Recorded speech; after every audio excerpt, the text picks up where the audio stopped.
Hi students, I wanted to come back to this wheel and show you how to mix both complements and earth tones. This project is perfect for local color in preparation for all the complex types of local color mixing that you have to do. This is also a really good project for preparing to do a study that has more sophisticated, subtle, complex color, such as many things that are found in nature. We want to get out of the habit of using constantly the bright colors of the wheel. We want to manipulate them so that they have more body, more substance. These are all colors that you could buy down the line in tubes, like burnt sienna, olive greens, burnt umber, yellow ochre. All those kinds of things can be mixed on your own. And when you're learning to paint or do design or anything like that, you always want to limit yourself to those three tubes: ultramarine blue, cadmium yellow medium, and cadmium red medium. From those three, you create the entire wheel.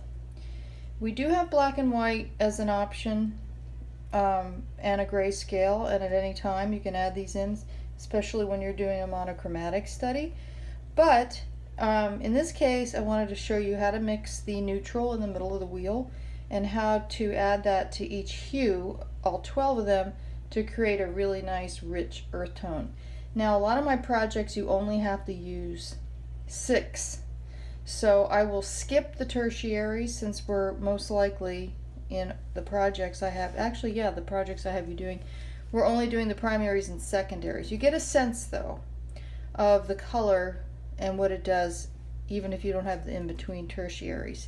We're also going to mix all of them to get complements, so that when there's two scales, earth tone and complements, you're able to mix all the opposites to get a steps of 6, and you're also able to get set of steps of 6 when we do the primaries and the secondaries. That way the scales line up and they're part of the warm-up for the project.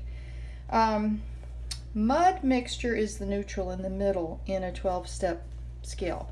There's all kinds of ways that people have organized color throughout history: triangles, diamonds, spheres, globes, 10-step wheels. These are all scientists, artists, and writers, and throughout time a whole variety of people have attempted to organize color. Isaac Newton, Johann Itten, it goes on and on, the Munsell wheel. These are all people throughout time who have tried to organize color, and the Itten wheel is the 12-point wheel, which is the most commonly used in art, in studio art. So this is the Itten wheel. It has 12 points, and it includes 3 primaries, 3 secondaries, and 6 tertiaries. I refreshed this a little, so there's a little bit more wet paint on here, so I can do a little bit of this demo. Now, in some wheels, like the 10-point, if you do it in a lab, it almost looks gray when you mix them all. But in this wheel, we get a neutral brown, the key word being neutral. Neutralizing the hues is what makes them really complex. And the idea is, with the neutral, you don't want to know what it came from. You want it to be so non-color oriented that you can't identify what it is. In a complement mixing, you're neutralizing everything by mixing opposites. In an earth tone mixing, you're actually keeping the essence of the color while adding the neutral.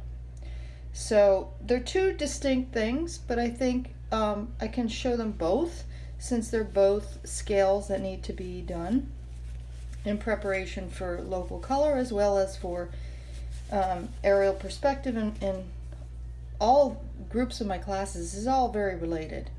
Okay, so when you mix your mud, you want to remember yellow's the weakest, blue's the strongest, and red's the middle. So as you start to mix this, keep in mind that if you have more yellow, medium red, and less blue, you'll get closer to it. So you're literally going to mix these together. This is a primary triad all mixed together. And the goal here is to get a neutral brown that has no fleck of hint of a color. Now, if you look at this, basically what I just created is a kind of a red burnt sienna. So that means it's too red. So you want to take a look at that. Unfortunately, I think I mixed way too much, especially for what I have over here. So I'm going to put it to the side. Whenever you make too big of a pile, don't keep adding to that pile. You're just going to keep building. You know, the tub of paint that you don't use maybe. Over here you can use that for something, but you're not making a massive pile of the same flat color, because especially if you're working from observation, you don't want to ever work with one pile. Then your whole picture's flat. So I'm just going to move this over. You can see I had too much red. I'm just mixing it together to get it even. So here I have too much red. So what do? You go to the wheel, you go to red, and you travel across and you find the opposite hue. Whenever something's too much this, we add this. And this is still just to create our neutral. So I'm going to add green, or just add more yellow and blue into this. It's getting better, still too red. So I'm going to try to scrape some of that extra yellow. Still needs more green. So I'm going to have to either mix more green or hope that I can do this from here. I'll put it to the side. That way you can see. So I got extra, no big deal. All right, so now I'm starting to wonder, what is that? What made that? I don't know what made that. If anything, I might use a tiny bit of blue because it's feeling slightly orangey. So all of these processes are training your eye for a lifetime of knowing by practicing. Now the beauty of this mud is, even if something got in there by accident, it doesn't matter because everything's in it. Every single thing is in it. Sometimes at the end of the day, take whatever's left and you make a beautiful mud out of it. Still see a need for blue because it still feels a little orangey to me.